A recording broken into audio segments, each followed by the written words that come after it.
Daughter of the Yellow Dragon, a Mongolian epic, Fractured Empire, Book 1, written by Starr Davies, narrated by David Wiseman, dedicated to Jack. Chapter 4, The Greatest Gift. Torches lit every corner of the capital as people celebrated the Khan's marriage all around Mandukhai Bulag. Unabulid could hear the festive music and cheers for wrestling matches from where he groomed the pale white horse intended for the Khan's new wife. He had made several costly trades to acquire this horse, knowing that a horse as fine and fast as this would gain him Mandukhai's respect, a solid first step toward building his alliance. Ruckus cheering rose into the night sky, and Unabulid glanced over his shoulder to see Mandul strutting along the path in a manner that reminded Unabulid more of a waddle. Mandul raised his hands in the air and cheered again, and the men and women around him echoed the sound. Unabulid scowled and turned his attention back to the horse. He was happy for Mandul, but he could not help the jealousy that burned under his skin. He had no good reason to be jealous. Mandul was his sworn brother, and the two of them were as close as two men could be. The pale white fur marked this stallion out as a rare beauty among horses, as exquisite as the new queen, who was a rare beauty among women. The connection had merely been a coincidence, but the turn of events pleased him, all the easier to present her with this gift and gain her respect. It was grand, but he and Mandul were close enough that Unabulid could give her such a gift without arousing suspicion. For the 100th time tonight, he checked to make sure the saddle was securely in place. The saddle was just as fine as the horse, smooth, padded, black-dyed leather with dragons pressed into the arching pommel and cantle, a small tribute to the great honor of her birth in the year of the Yellow Dragon. Yellow gold ribbon trimmed the horn edge of the saddle and the saddle blanket. A deep purple saddle cushion was pinned with slick golden ornaments so they didn't chafe while riding. The stirrups comprised sturdy steel that wouldn't bend or break under her weight, and a leather fender flap and saddle cushion covered the stirrup strap to protect from unexpected shifting and abrasion from heavy riding. Even the felt saddle blanket matched the brilliant yellow gold of the ribbon. Unabulid swelled with pride, gazing at the horse and saddle. Others wandered past, moving about their drunken joviality. A few offered admiration for the stallion, which he acknowledged, before turning back to checking the stallion and saddle. "The price of this stallion will be worthwhile, once she sees it," he thought. Gossip rippled through the capital of Vice-Regent Biggerson's approach to Mandukhai Bulag. If there was one man Unabulid loathed above all others, it was Biggerson, and his arrogant assumption of power.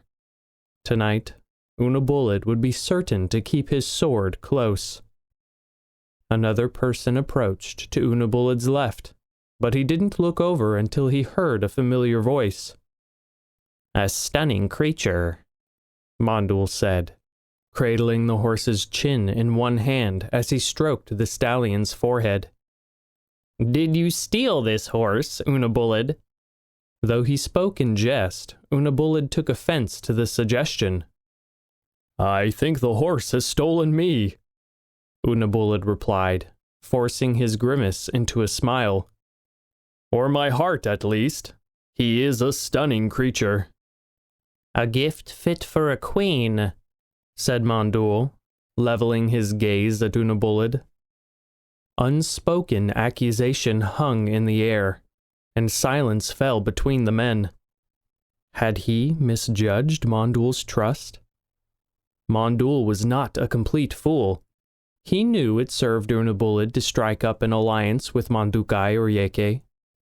Mandul knew that if he had no heirs, Unabulid would be next in line as the great Khan. "Assuming the boy didn't survive his youth in my brother's care," Unabulid thought.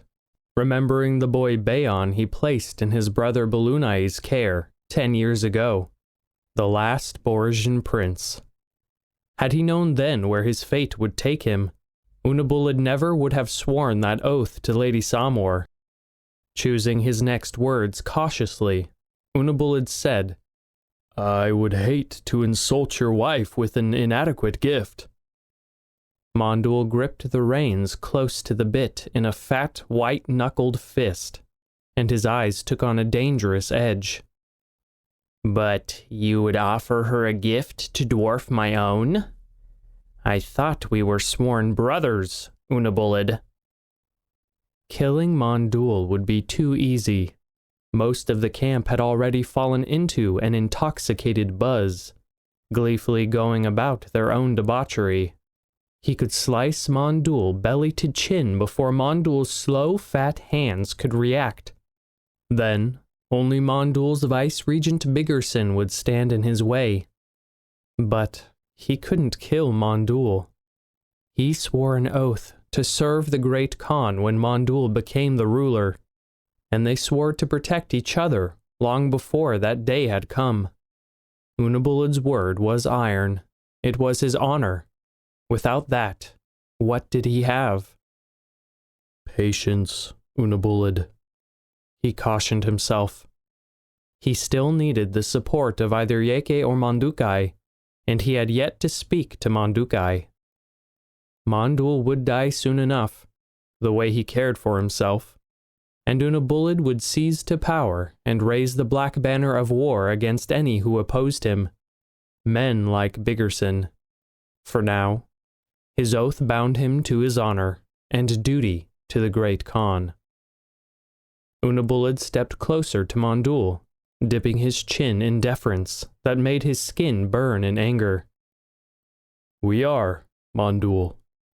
I didn't mean to dwarf your own gift. I simply wanted to show my respect for your new wife." The next words ground past his lips, painfully. "We can exchange.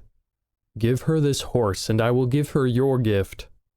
She never needs to know." A victorious smile split Mondul's face in two, and he clapped Unabulid's shoulder with his free hand. "Good man! I will have the gift brought to your gair."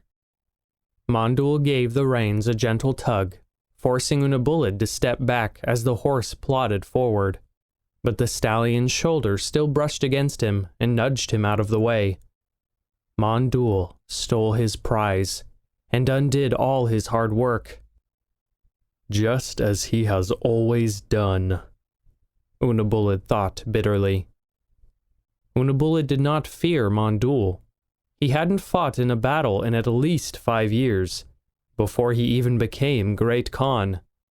Unabulid was younger, faster, and more skilled by the age of 18 than Mondul had been in all his life. Yet, Unabulid still had 10 more years of battle experience after that. No, he didn't fear Mondul, but he cared for his sworn brother. Biggerson, however, posed a serious threat. Until Unabulid could neutralize that threat, he had to maintain his patience and bide his time. Patience was one of Unabulid's strongest qualities. Patience and honor. He turned to his own horse, a powerful beast with dark brown fur and a black mane. "You're ready, though, aren't you, old friend?" The mare snorted and bobbed her head. More than anything, Mandukhai longed to bathe in a stream and soak in the cold water until her bones numbed, until she could not feel Mondul's lingering presence on her anymore. But it would be selfish, and she could not keep the people waiting. Important members of the Khan's court would be present. Nergui and her mother had advised her to find friends in order to survive the dangers of court life. Mandukhai took as much time preparing as she dared, though Mondul had probably already made some crude joke about wearing her out. The very idea that others would laugh at her expense. That he would use such language to make a joke of her encouraged Mandukhai to step a little more quickly toward the door. Nergui waited outside, watching the surrounding landscape. His presence was strangely comforting. She knew he had been in that spot the whole time, and probably heard everything. Her face flushed as she closed the door behind her and folded her hands in the sleeves of her deal. Much to her relief, Nergui said nothing as they made their way through Manke Bulag toward the heart of the celebration. The darkness was too deep tonight, with no moon in the sky, to see more than the peaked shadows of the Kongai Mountains beyond the forest. In the morning, Mandukhai would take time to explore the capital to learn more about her new surroundings. Despite the darkness beyond hundreds of blazing torches, Mandukhai admired the stars, spotting the endless sky between clouds. She could discern enough from their locations to know it was only a couple hours shy of midnight. As the two of them approached the circle in the center of the capital where most festivities raged, Mandukhai attempted to estimate the number of gairs around them. The domed structures created a maze in uneven lines, clustered together in places where families all built their structures close to each other. Such organization was common among Mongol camps, because enemies would find it harder to ride through the camp. It also made it harder to estimate how many lived in the area. Nergui had informed her on the way to Manke Bulag that only 200 of the gairs here belonged to Borizhin. Another 400 belonged to the Korchin and Korlad, with a scattered few Uyghur. Hovering around the main camp, other nearby tribes had set their own camps to join the festivities. Mandukhai couldn't discern how many there were. 2, maybe 3. That would account for most of the tribes in the north near Manke Bulag. Her own Angut, the few who came with her, constructed their gairs on the eastern hills of the capital for easier leave-taking in the morning. Mandukhai followed the path into a wide opening where more than 100 people sang, drank, danced, and wrestled. Nergui shifted closer to her, his hand casually resting on his sword. The Angut men who accompanied her in the name of her tribe had clustered together at the edge of the ring, keeping a distance from everyone else. On the other side of the open space, Mondul sat in a legless chair behind a low, long table. He laughed at something, a cup of irog in his hand. Spread out on the table, a feast of curds, mutton, boiled boos, meat-stuffed dumplings, and fruits the likes of which Mandukhai had never seen before. Beside Mondul, Yeke picked at her food, holding a cup of boal, honey wine, in her right hand, speaking to a girl beside her who couldn't have been older than 10 or 11. Yeke had no daughters of her own, which made Mandukhai wonder who the girl was. Mandukhai approached the vacant seat on Mondul's other side, around the western edge of the circle. Mondul spotted her, rolled to the side, and stood. "My wife!" he called out, raising his cup of irog as he held out the other hand. Thunderous cheers shook the earth.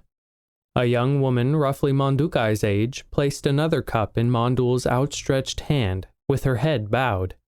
He didn't even glance at her as he presented the cup to Mandukhai. She slid her fingers around it and offered thanks. Mondul slid his arm around Mandukhai's shoulders and crushing her against his side as he raised his glass. She plastered a warm smile on her face that didn't reach her eyes. "Tengri and the eternal blue sky smile upon this day, bringing us the bounty of health." He grinned at this, and then motioned to the feast on the table. "Wealth and beauty." At the last, he released her.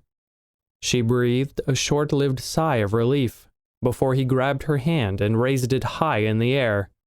The crowd roared. Mandukhai raised her cup of boal. The honey sweetness rolled across her tongue and coated her throat. Maybe if she drank enough tonight, those unspoken promises wouldn't bother her as much. or I'll say or do something foolish and get in trouble." Lowering her cup, she spotted Yeke still seated on her cushion, a bitterness in her tense lips and furrowed brow that made Mandukhai both sorry and envious. She hadn't meant to displace the other woman.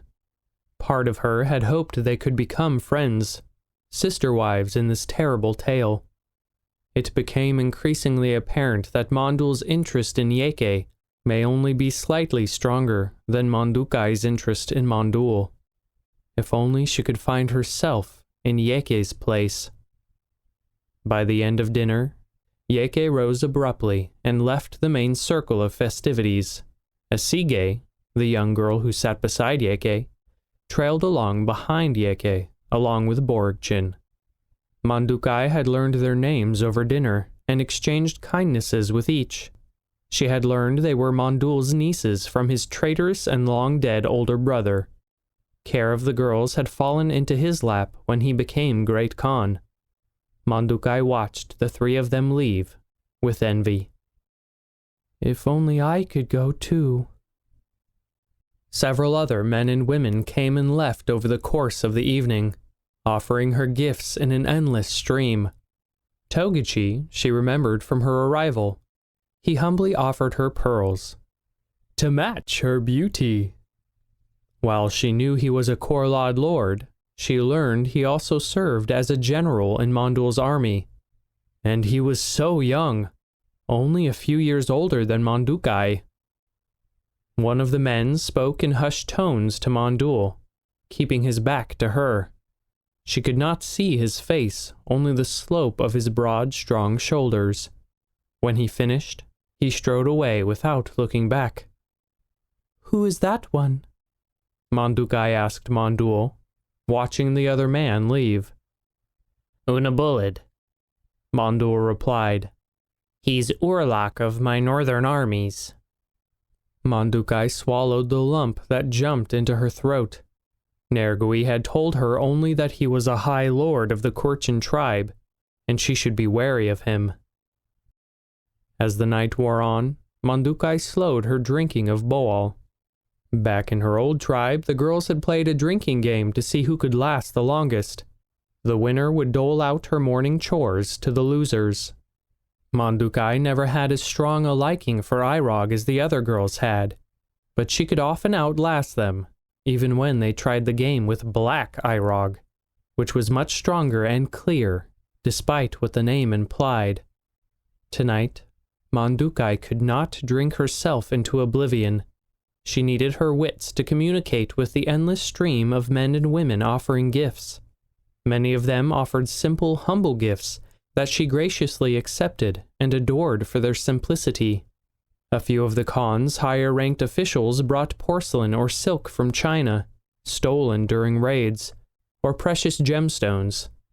Two brought her rugs woven from Turkish fabric. The colors were strikingly bright and intricate, even in the torchlight. Mandukhai watched her tribesmen throughout the night and noted how early they turned in. They planned to leave in the morning and would want rest. But she loathed to see them go. Only Nergui and Tuya would remain, her final ties to her tribe. Mondul debated the merits of one particular wrestler in the capital over another. His attention turned away from Mandukhai completely as he boisterously made his arguments. A man in his mid to late 20s skirted the edge of the circle, away from the two men wrestling in the center of the ring. A deep scar cut through his eyebrow and down his stone-like face. The muscles in his shoulders and arms stained the fabric of his deal. Clearly, this man was a fierce warrior. His dark eyes locked onto hers as he approached, with a fur-wrapped bundle. Mandukhai's chest tightened, her lips parted, but she couldn't find words. Mondul's debate cut off as he turned his attention to the man before Mandukhai. "Unabulid," Mondul said levelly. Mandukhai's heart skipped. This was Unabulid? Before Unabulid could speak, Mondul slid his arm around Mandukhai's shoulders, pulling her against his side once more, and raised his voice. "Bring my wife her gift from me." Unabulid retreated a step with his bundle, dropping his gaze. But Mandukhai's stomach remained a torrent of butterflies that even Mondul's touch couldn't abate. She licked her suddenly dry lips, took a sip of the bowl, and let the honeyed wine coat her constricted throat. She found her voice at last, turning her gaze to her husband. "You have already given me a gift, Mondul." Her fingers played across her new belt, but he took her meaning very differently. "I have." He pressed his lips to her neck repeatedly, and it occurred to her he was putting on a show. Was he threatened by Unabulid? Why? "Probably because he's far more handsome," she thought. Mandukhai acted along in her own way, putting on her best smile and playing coy as she pulled away. Mondul's words slurred together. "But a queen needs a gift fit for a queen. The greatest gift." He waved his hand, sloshing Irog over the edge of his cup. "What greater gift could there possibly be?" she asked. This question gave Mondul pause. Clearly he assumed she was talking about a child. And maybe she was. A child would secure her place at court. "A gift fit for Mongol," he corrected. Mandukhai held her breath, hoping his gift would be returning her bow. But as her gaze turned to the center of the festivities and the crowd parted to make way, her breath caught in her throat. "A horse! He's giving me a horse!" Mandukhai rose and rounded the long, low table, approaching the magnificent beast. The horse's coat was as white as the moon, and far more beautiful than the one she currently possessed. She ran her hand along the soft jaw, down the neck, to just above the shoulder. "He's a magnificent thing, isn't he?" Mondul said, his voice dripping with drunken pride. "A stallion." Mandukhai used her other hand to turn the horse's head toward her.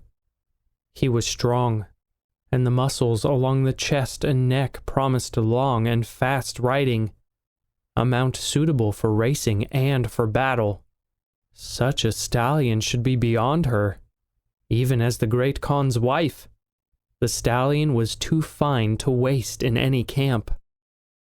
The crowd murmured in appreciation of the fine horse, and she could hardly believe it belonged to her.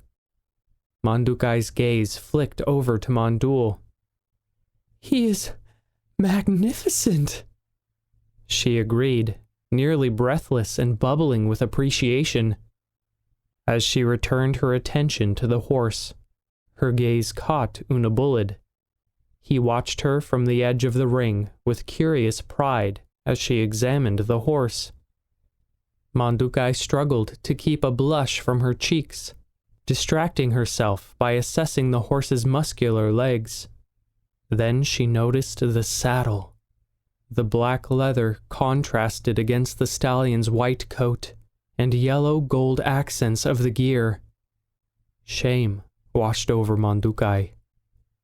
If she accepted such a gift, what sort of debt would she owe? She was certain she could never pay it back. Overcome, Mandukhai stepped back and shook her head. "I'm sorry, Mondul. I could never accept such a rich, noble, and valuable gift." Mondul waved her protest off with a dismissive flick.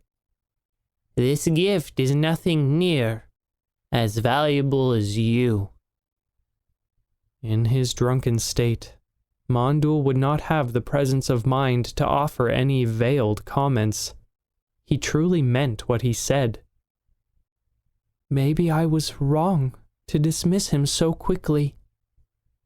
For the first time since arriving in Mandukhai, Mandukhai felt genuine affection for Mondul. To believe her worthy of such a gift. In a surge of heartfelt gratitude, she bounced toward him and leaned over the table to kiss his forehead. "Can I take him for a ride?" she asked with childlike excitement. Mondul's brows shot up his tall forehead. "In the dark?"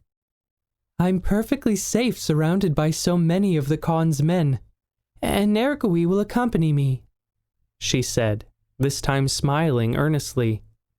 "And I am a Mongol." His apprehension faded as he chuckled. "Fine, fine.